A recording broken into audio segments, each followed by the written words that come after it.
guru. Saya bilang, kenapa? I don't wanna go to school. Mereka gak bisa jelasin. Sekarang mereka sudah besar. Tahu gak apa yang mereka cerita? Guru di sekolahnya menggunakan kekerasan. Siswa di kelasnya itu pernah satu kali pakai buku biologi yang tebal begini, dipukul kepalanya. Pernah dengan penggaris, anak itu dipukul. Orang tua yang nitipin anak di sekolah, tahu gak anakmu dipukulin guru? Dan mereka gak kasih tahu kamu. Mereka diam. Tahu kenapa? Pembantu-pembantu, suster-suster yang merawat anak-anakmu. Anakmu dipukul. Tapi mereka diam aja, gak mau kasih tahu orang tua. Tahu kenapa? Karena kalau mereka kasih tahu kamu marahin gurunya, lalu apa? Dia dihajar. Nilainya dikasih jelek. Kalau kamu tegur pembantumu, tebak apa yang terjadi? Mama papa kerja, mama papa keluar kota, anaknya disiksa. Anak saya kasih tahu saya, kalau saya lapor mama akan marahin mbak. Lalu apa yang terjadi? Mama pergi, mbak lebih jahat lagi sama saya. Saya menyesal. Dan saya harus ajarkan ini. Percayalah kepada anak-anakmu. Seringkali kita tidak mau dengar suara anak-anak kecil. Kita pikir, kamu ngarang ya. Anak kita tidak punya kepercayaan kepada orang tuanya. Karena orang tuanya tidak percaya dan tidak bela dia. Guru-guru hati-hati, jangan pakai kekerasan. Kekerasan itu tidak mendidik, tapi menyesatkan kata firman Tuhan. Orang yang menggunakan kekerasan menyesatkan sesamanya. Wow, hati-hati dengan influencer-influencer Anda yang suka TikTokan. Anda yang suka upload sosial media, hati-hati. Jangan menggunakan pengaruhmu di sosial media untuk menyesatkan generasi muda dan membawa mereka di jalan yang tidak baik. Saya agak kecewa bagaimana influencer-influencer yang sangat dikagumi sama generasi muda yang followernya sangat-sangat banyak sampai puluhan juta di Indonesia. Tidak jaga hidupnya. Sehingga menyesatkan banyak generasi muda. Saya kecewa sekali bagaimana influencer-influencer menggunakan pengaruh mereka dengan tidak bertanggung jawab. Bila Anda memimpin karyawanmu, bawahanmu, murid-muridmu, anak-anakmu dengan kasih dan kebenaran, Anda juga sedang mengajarkan kepada orang-orang yang Anda pimpin tentang nilai-nilai kasih dan kebenaran.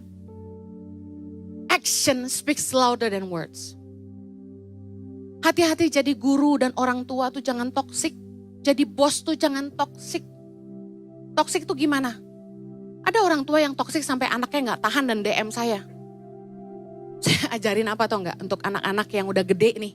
Udah umur 20, udah harusnya kerja ya kan? Mereka tinggal di rumah orang tuanya dan orang tuanya toksik. Tau gak saya ajarin apa? Ini biar orang tua denger gak apa-apa. Saya bilang gini, cepet-cepet cari kerja. Cepet-cepet mandirilah dan keluarlah dari rumah. Ngekos aja di tempat lain. Supaya kamu gak perlu stres setiap hari karena omongan toksik orang tuamu.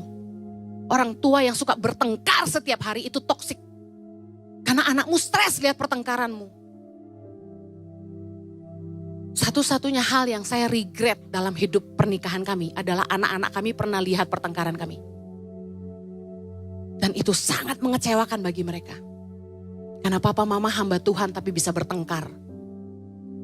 Mereka tentu tidak mengerti bahwa wajar dalam pernikahan itu ada konflik. Tapi yang saya sesalkan mereka pernah lihat kami bertengkar. Dan itu membekas. Jangan jadi orang tua yang toksik buat anak-anak. Jangan jadi atasan yang toksik buat pegawaimu. Atasan, orang tua, guru yang takut akan Tuhan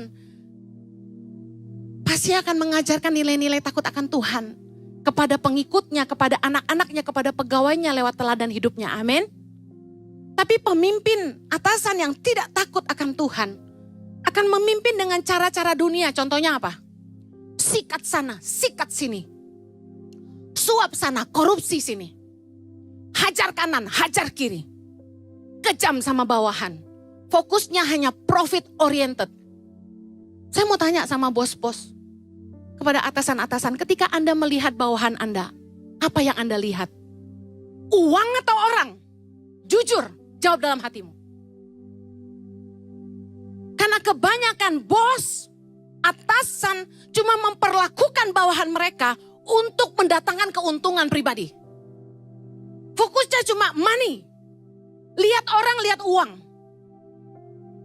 Ini yang terjadi. Anda marah sama gereja, banyak pendeta mata duitan. The fact is everyone do the same. Pendeta lihat jemaat, duit katanya. Puji Tuhan saya enggak ya. Tolak dalam nama Yesus. Tapi bukankah bos juga seringkali lihat bawahan cuma duit? Money oriented, profit oriented. Kita lagi ngajarin sama anak buah kita lagi ngajarin anak-anak kita, money is everything. Mari lihat Matius 24 ayat 45, kita baca sama-sama. Yuk baca yuk. Siapakah hamba yang setia dan bijaksana yang diangkat oleh tuannya atas orang-orangnya untuk memberikan mereka makanan pada waktunya. Berbahagialah hamba yang didapati tuannya melakukan tugasnya itu ketika tuannya itu datang. Aku berkata kepadamu, sesungguhnya tuannya itu akan mengangkat dia menjadi pengawas segala miliknya. Ayat 48. Akan tetapi apabila hamba itu jahat dan berkata dalam hatinya, Tuanku tidak datang-datang, lalu ia mulai memukul hamba-hamba yang lain dan makan minum bersama-sama pemabuk-pemabuk, maka Tuhan hamba itu akan datang pada hari yang tidak disangkanya dan pada saat yang tidak diketahuinya dan akan membunuh dia dan membuat dia senasib dengan orang-orang munafik. Di sanalah akan terdapat ratapan dan kertakan gigi. Yesus cerita tentang perumpamaan ini. Menurut Anda ini siapa?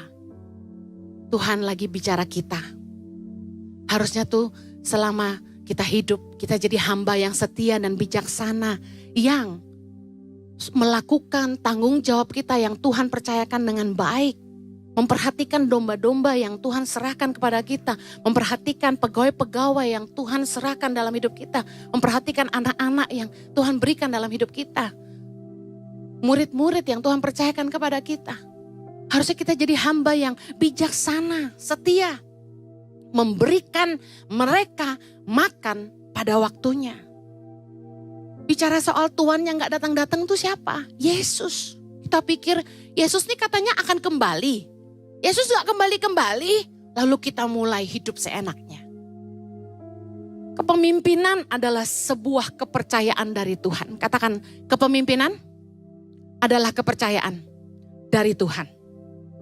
Sebagai pemimpin, kita nih bertanggung jawab atas orang-orang yang Tuhan percayakan dalam hidup kita. Katakan amin.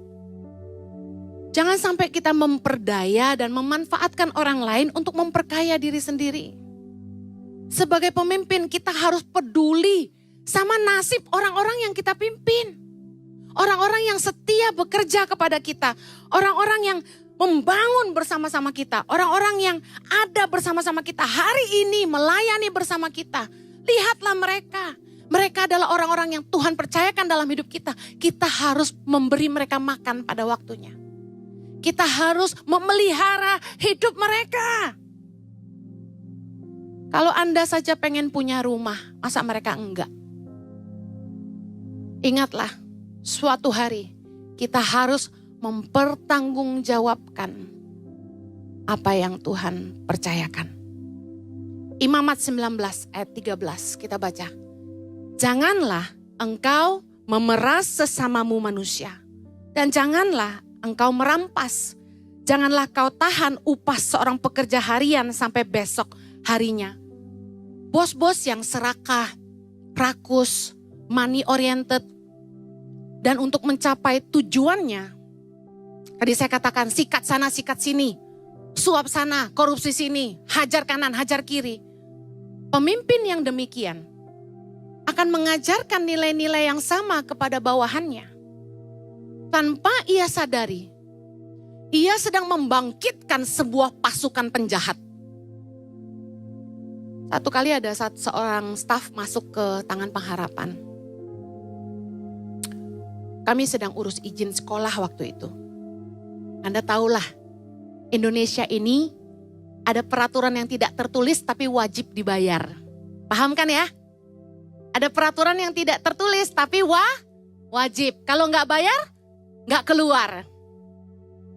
Saya paham, bukannya kita mau suap, tapi mereka yang minta pungli. Jadi, staf saya ini, dia tuh ternyata dulu di tempat dia bekerja, itu biasa ngurus izin.